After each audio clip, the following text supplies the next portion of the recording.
Notre planète, belle, fragile et pleine de secrets, flotte seule dans la vaste obscurité de l'espace. Mais sous sa surface calme, des forces inimaginables sont à l'œuvre. Des volcans entrent en éruption, des tempêtes font rage, et les océans dissimulent leurs profondeurs les plus sombres.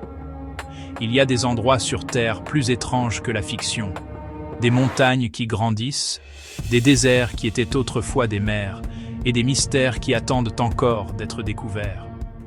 Quels secrets se cachent sous nos pieds? Quelles merveilles n'avons-nous pas encore découvertes? Rejoignez-nous et voyez le monde comme vous ne l'avez jamais vu auparavant. Le Sahara. Un nom qui évoque des images d'une mer de sable infinie, brûlée par le soleil. Des peintures et gravures rupestres dépeignent une réalité étonnamment différente. Des images de personnes nageant, de bateaux naviguant sur des cours d'eau, et de troupeaux de girafes, d'éléphants et de crocodiles. Il y a seulement quelques milliers d'années, un simple clin d'œil à l'échelle géologique, c'était une terre de savanes tentaculaires et de lacs profonds d'eau douce. Le climat a commencé à s'assécher, les lacs ont reculé et les herbes se sont flétries, cédant lentement mais inexorablement la place au sable. Au cœur de l'Amérique du Sud se trouve un écosystème d'une échelle inégalée et d'une importance vitale. La forêt amazonienne. Par le miracle silencieux de la photosynthèse, des milliards d'arbres agissent presque comme un seul organisme colossal. Cette seule forêt produit environ 20% de l'oxygène mondial. Chaque 5e respiration que vous prenez, où que vous soyez, vous pouvez la remercier à l'Amazonie. Ce cycle crée des rivières volantes dans l'atmosphère, influençant les modèles météorologiques à travers le continent et au-delà. Vénus, enveloppée de nuages épais et impénétrables, a longtemps été appelée la jumelle de la Terre.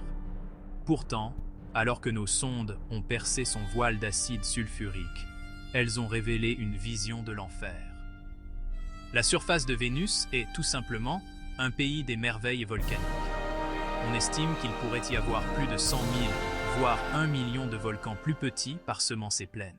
Ici, au carrefour des terres anciennes, se trouve une étendue d'eau si unique, si extrême, qu'elle semble appartenir à un autre monde. C'est la mer Morte, un lac hypersalin qui marque le point le plus bas des terres émergées à la surface de notre planète. L'extraordinaire concentration en sel de l'eau, près de 10 fois celle de l'océan, rend impossible pour un nageur de couler. Des espèces résistantes de bactéries et d'archées se sont adaptées à cet environnement extrême, prospérant là où d'autres périraient. Pourtant, le plus grand désert de notre planète est l'antithèse même de cette vision. C'est l'Antarctique. Un désert n'est pas défini par sa température, mais par son manque de précipitations, et à cette mesure, la vaste étendue gelée du désert polaire antarctique est la plus sèche et donc la plus grande. Ici, de puissants vents katabatiques s'écoulent en descendant du plateau polaire, atteignant des vitesses de plus de 300 km/h. Pendant des millions d'années, ces vallées sont restées parmi les endroits les plus désertiques de la Terre, si semblables à Mars que les scientifiques les utilisent comme analogues terrestres. Pourtant, ici sur Terre, il y a un océan si vaste, si magnifiquement étendu, qu'il éclipse même notre plus proche voisin céleste. L'océan Pacifique, à son point le plus large, s'étend sur environ 19 800 km. C'est une distance si grande qu'elle est plus de 5 fois le diamètre de la Lune.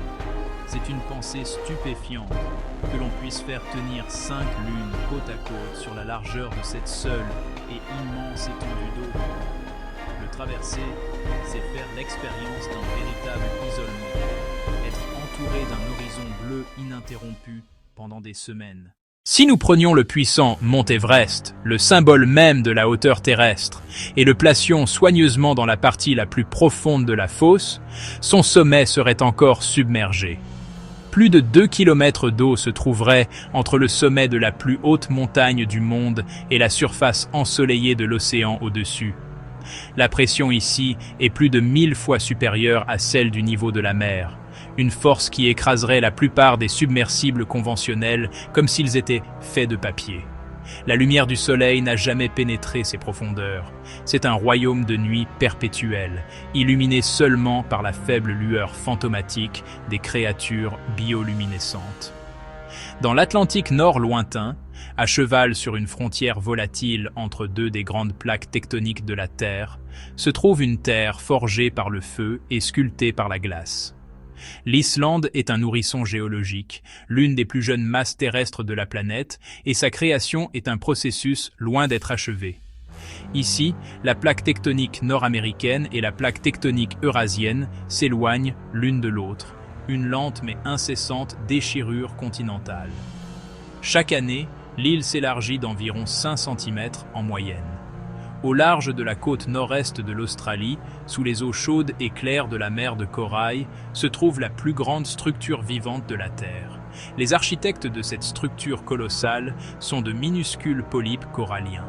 Ces créatures simples, souvent pas plus grandes qu'un grain de riz, sécrètent des squelettes de carbonate de calcium.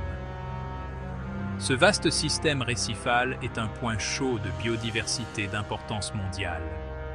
Il fournit un foyer, un sanctuaire, une source de nourriture pour une étonnante variété d'espèces marines. Pourtant, il est aussi incroyablement fragile, vulnérable aux changements subtils du climat de notre planète et de la chimie des océans. Au cœur de la Sibérie, un paysage vaste et ancien abrite l'un des trésors naturels les plus importants de notre planète. Voici le lac Baïkal. Ce lac unique contient environ 23 615 km3 d'eau. Plus que tous les grands lacs d'Amérique du Nord réunis. Estimé entre 25 et 30 millions d'années, c'est le lac le plus ancien de la Terre. Les scientifiques forent profondément dans le lit du lac, extrayant des carottes comme des livres d'histoire géologique. Le fleuve Amazone, un puissant serpent d'eau, trace son chemin vers l'est à travers l'Amérique du Sud. Pendant des millions d'années, ce fleuve a coulé dans la direction opposée.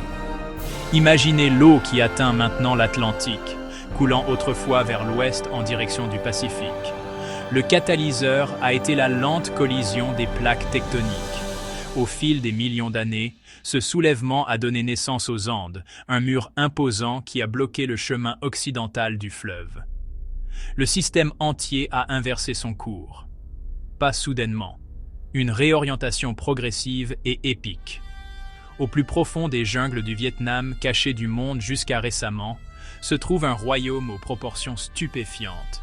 C'est Hang Son Doong, la grotte de la rivière de montagne. Sa découverte a révélé un espace si colossal qu'il semble appartenir à une planète de géants. On pourrait y loger un quartier entier de New York avec des gratte-ciel de 40 étages à l'intérieur de cette seule chambre, sans que les sommets ne touchent le plafond. Là où les rayons du soleil percent l'obscurité, la vie a pris racine.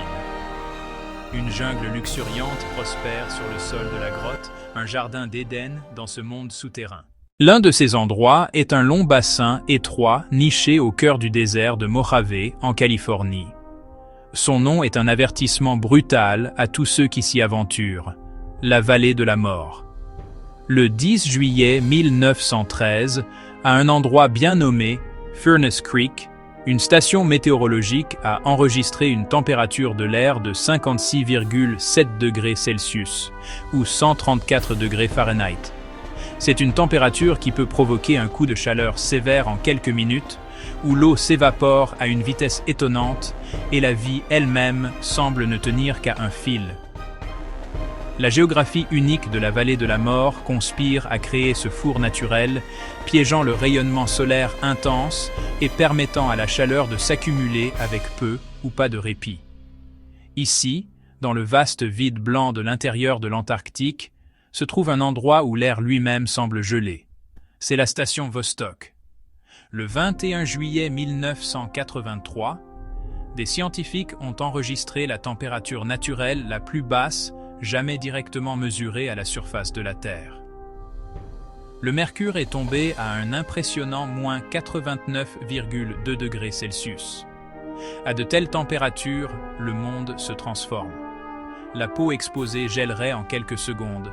L'acier peut devenir aussi cassant que du verre. Le dioxyde de carbone peut cristalliser et tomber sous forme de poussière de diamant. La haute altitude signifie un air raréfié qui retient peu de chaleur.